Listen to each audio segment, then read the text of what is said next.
பிரதமர் வருகை ஒட்டி கோடியக்கரை முதல் நாகை வரை கடலோர காவல் குழும போலீசார் பாதுகாப்பு பணியில் ஈடுபட்டனர்.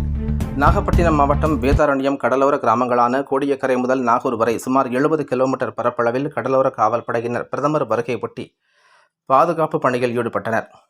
அதன் ஒரு பகுதியாக வேதாரண்யம் கடலோர பகுதியான ஆறுகாட்டுத்துறை துறைமுகத்திலிருந்து வேதாரண்யம் கடலோர காவல் குழும ஆய்வாளர் ஜோதி முத்துராமலிங்கம் தலைமையில் கடலோர குழும போலீசார் இணைந்து கோடியக்கரை, ஆறுகாட்டுத்துறை, புஷ்பவனம், நாலு, வேதபதி, மணியன் தீவு உள்ளிட்ட சுமார் 40 கிலோமீட்டர் கடற்பரப்பளவில் கடலில் பாதுகாப்பு பணியில் இன்று முதல் 2 நாட்களுக்கு ஈடுபட்டு உள்ளனர். செய்திகளை துல்லியமாகவும் உடனுக்குடனும் தெரிந்து கொள்ள நாகை 24 நியூஸை சப்ஸ்கிரைப் செய்து கொள்ளவும். நாகை மாவட்ட செய்திகளுக்காக நாகையிலிருந்து RS இளங்கோவன்.